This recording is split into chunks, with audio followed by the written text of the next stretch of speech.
जय श्री कृष्णा। राधे राधे मेरे प्यारे भक्त जैनों।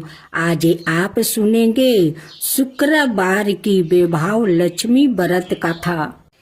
कथा के अनुसार एक समय की बात है। किसी शहर में कई लोग रहते थे।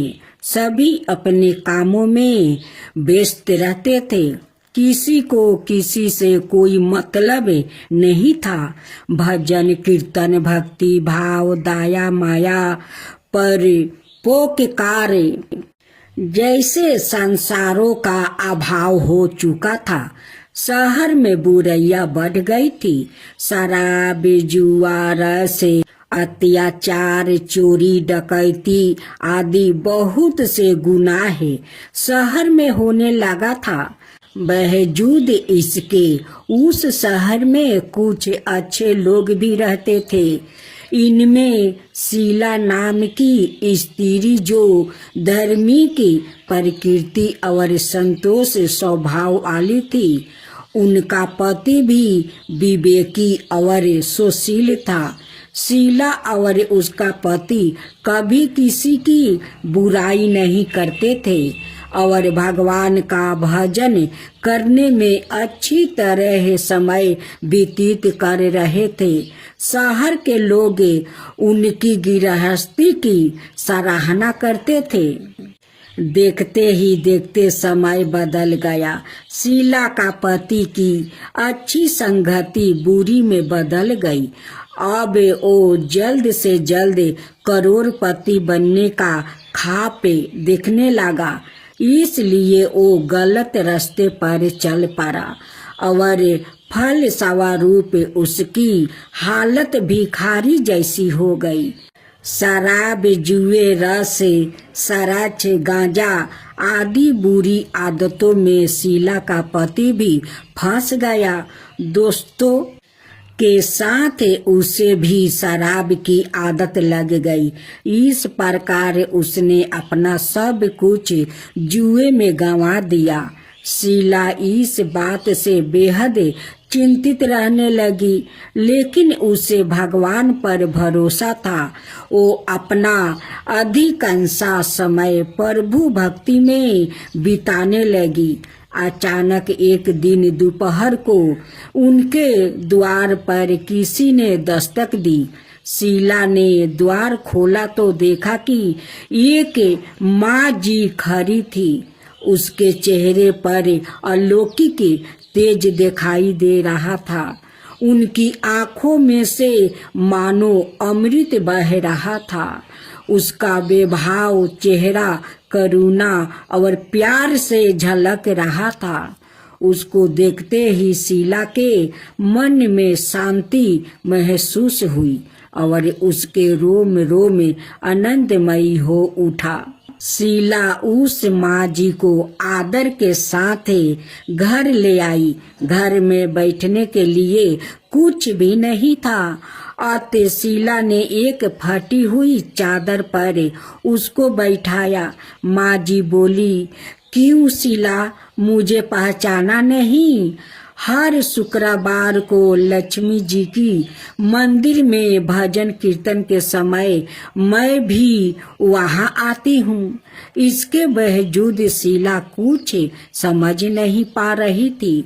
फिर माँ जी बोली, तुम बहुत दिनों से मंदिर नहीं आई, इसलिए मैं तुम्हें देखने चली आई।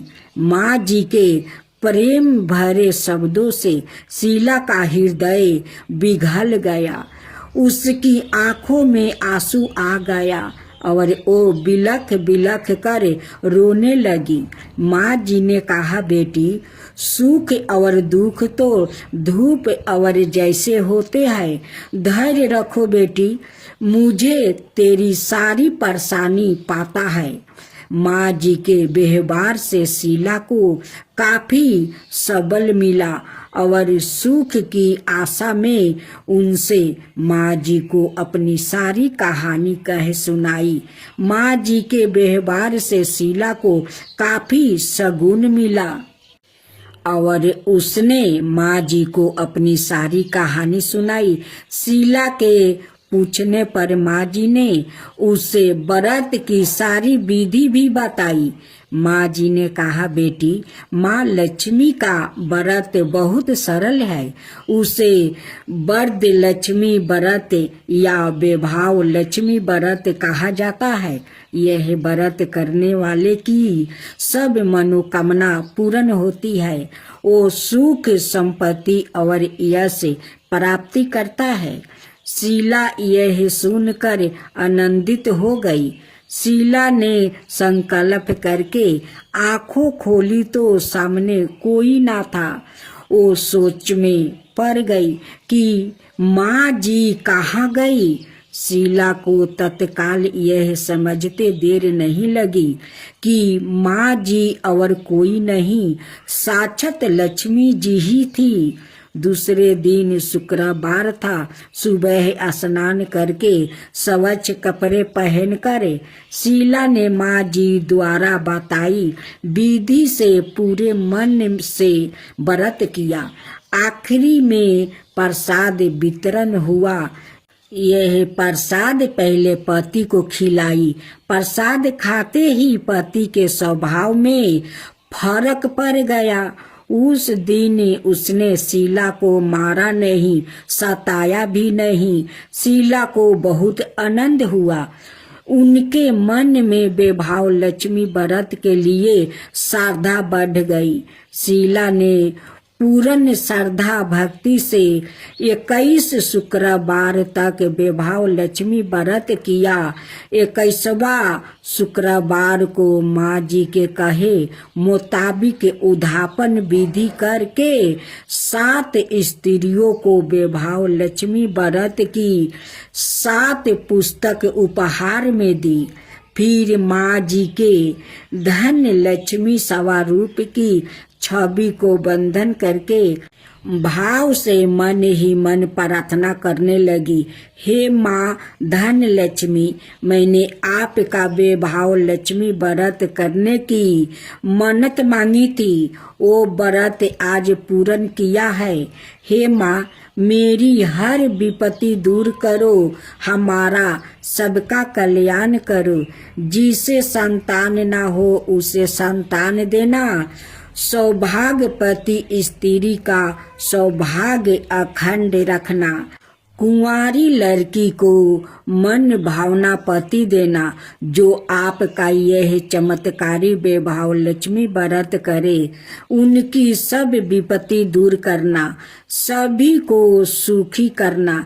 हे माँ, आपकी महिमा अपरंपार है। ऐसा बोल कर लक्ष्मी जी की धन लक्ष्मी स्वरूप की छवि को प्रणाम किया।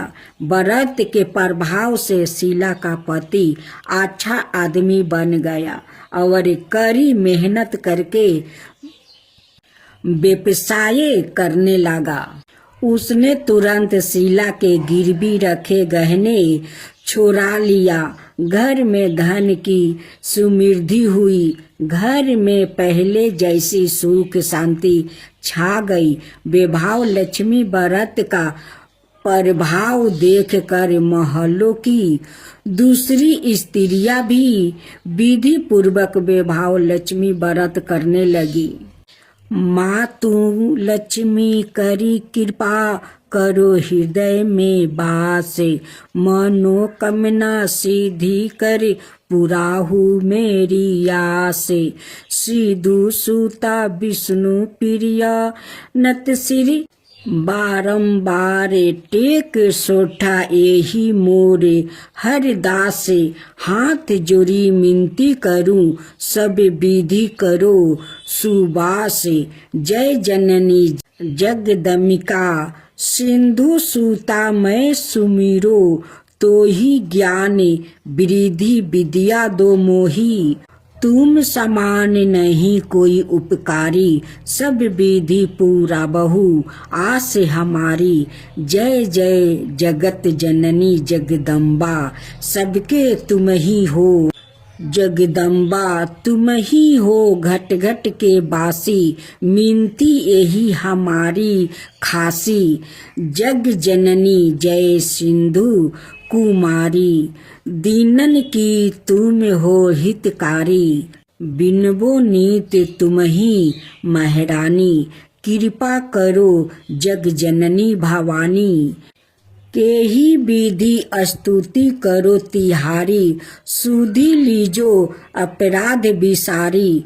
कृपा दृष्टि चितबो मम ओरी, जगत जननी मिनती सुनो मोरी।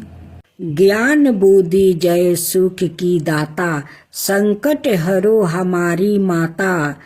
क्षीरी सिंधु जब विष्णु माथाओ, 14 रतन सिंधु में पायो। 14 रतन में तुम्हें सुख राशि, सेवा कियो हमारी माता। अब आप सुनेंगे माँ तुलसी की कथा।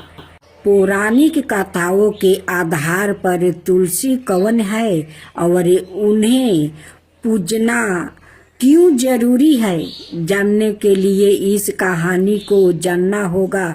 माँ तुलसी का नाम बिंदा था। बिंदा का जन्म राक्षस कुल में हुआ था। राक्षस कुल में जन्म लेने के बावजूद भी बिंदा भगवान श्री विष्णु जी की परम भक्त थी और सदाए बड़े मन से उनकी पूजा अर्चना करती थी। बिंदा जब विवाह लायक हुई तो उनकी शादी राक्षस कुल के दानव राज जलंधर से कर दी गई। यह कहा जाता है कि जलंधर ने समुंदर से जन्म लिया था। विवाह के बाद बिंदा बड़ी ही पतिव्रता से अपने पति की सेवा किया करती थी। जब देवताओं और दानवों में युद्ध छिड़ा, युद्ध पर जाते हुए बिंदा ने अपने पति जलंधर से कहा कि स्वामी, आप तो युद्ध पर जा रहे हैं, लेकिन जब तक आप जीत हासिल करे वापस नहीं आ जाते तब तक मैं आपके लिए पूजा करती रहूंगी और अपना संकल्प नहीं छोड़ूंगी। जलंधर तो युद्ध में चले गए और बिंदा व्रत का संकल्प लेकर पूजा में बैठ गई। बिंदा के व्रत का प्रभाव इतना था कि देवता जलंधर से जीतने में नाकाम हो रहे थे। जब देवता हारने लगा तो सभी ने भगवान विष्णु से प्रार्थना की कि किसी भी तरह वो देवताओं को युद्ध जीतने में मदद करे। भगवान विष्णु बड़े ही असमंजस स्थिति में थे। वो सोच रहे थे कि बिंदा को कैसे रोका जाए, जबकि वो उनकी परम भक्त थी। बड़े ही सोचने के बाद श्री विष्णु जी ने बिंदा के साथ छल करने का निर्णय ही ले लिया।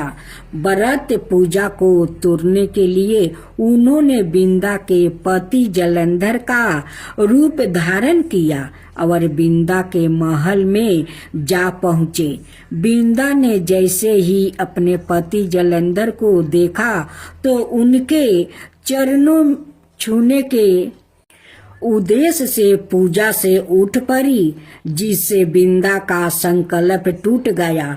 बिंदा का व्रत संकल्प टूटते ही देवताओं ने दानव जलंधर का सिर धड़ से अलग करके उसे मार दिया गया। भगवान विष्णु के छल का पाता जब बिंदा को गाता हुआ तो पहले तो वो जलंधर का काटा हुआ सिर लेकर खूब रोई और सती होने के पहले विष्णु जी को पत्थर बन जाने का श्राप दिया।